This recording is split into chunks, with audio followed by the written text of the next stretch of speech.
the story, or at least the beginning of the story. And even though I freely admit that it's probably a little frustrating right at this moment to have me stop right now, without knowing what's going to happen, still I am going to stop here because I think that this is the perfect time to stop for a few minutes and to pay attention, a little more focus, to that golden feather that had fallen down in the road. Because I dare say that even though we don't often think about it this way, it's not that unusual. It's pretty common, actually, for us to encounter a golden feather of one kind or another fallen down in the road before us. For some of you, the golden feather in the road may have been a new job opportunity, a job opportunity that took you a long way away from home, very far from friends and family. But for others, the feather may have been the glint of a new romantic relationship, offering the bright, shiny exhilaration of a new beginning, of a brand new life. Even as your faithful common sense whispers incessantly that picking this thing up is going to bring you nothing but trouble. Golden feather could, I suppose, be an investment opportunity that is just too good to pass up. Or maybe a horse of a different color running in the 5th race at Belmont.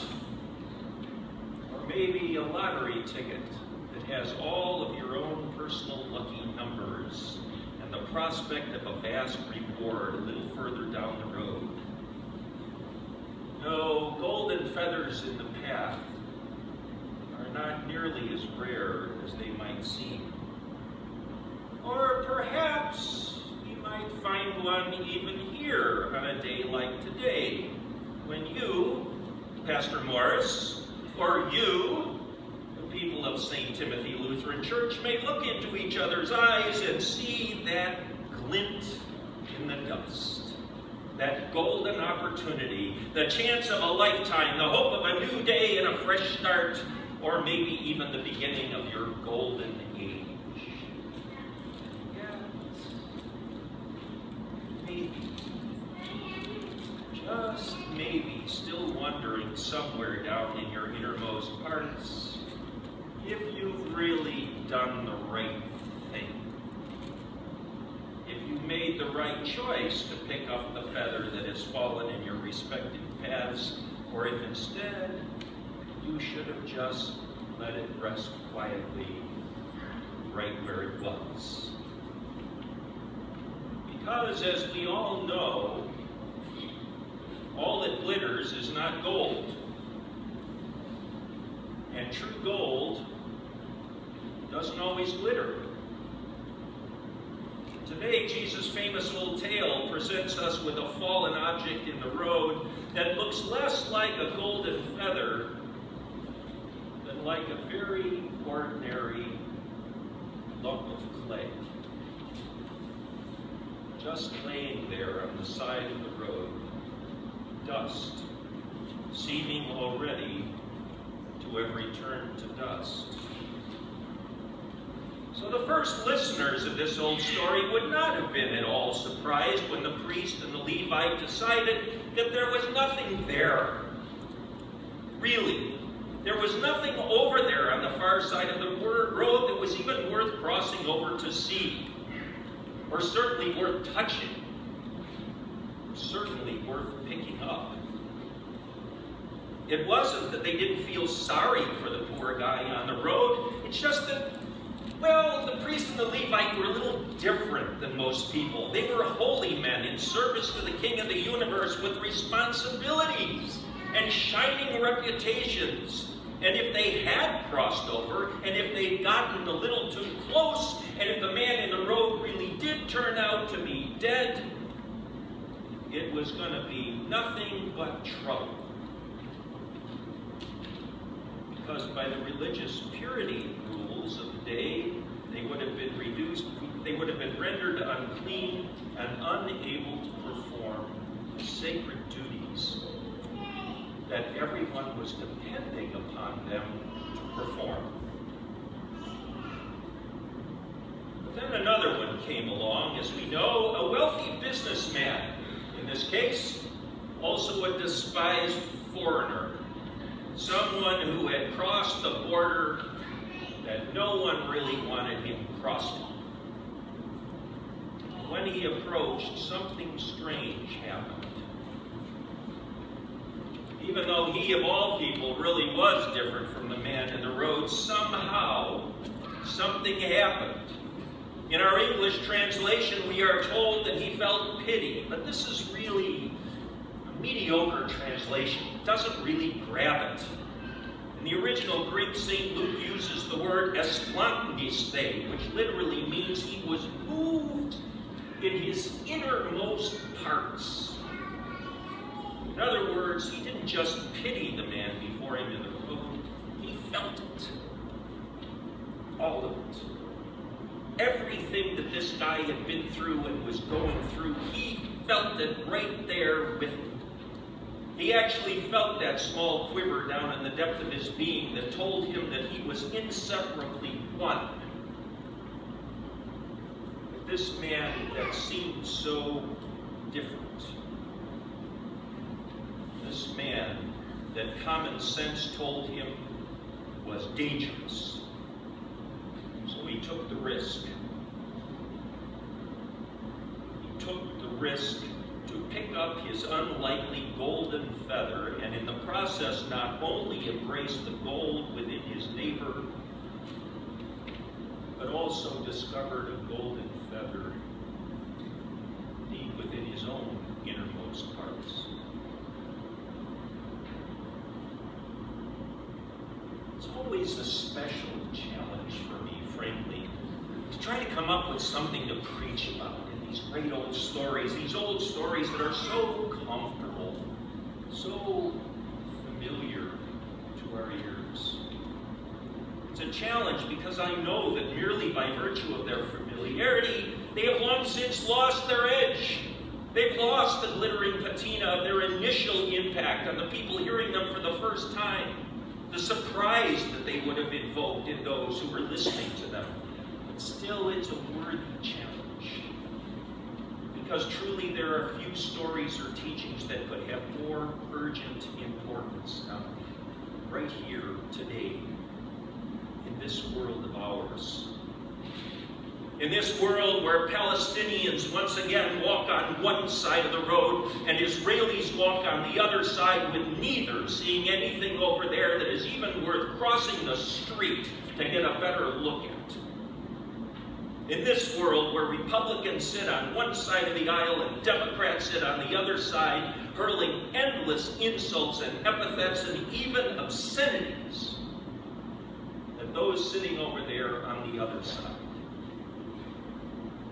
In this world where the rich live on one side of town and the poor on the other, where whites live on one side of the river and Latinos on the other side, where Muslims live on one side of the Great Divide and Christians on the other.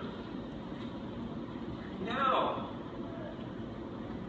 before our very eyes, citizens and law enforcement officers, the great alliance for the public good, breaking down, people on both sides shooting at each other and leaving each other for dead. This world where even in our own families, more and more of us would rather prove that we are right than to actually make the effort to cross over and to try to feel in our innermost parts what our spouses or what our children or what our parents are actually feeling.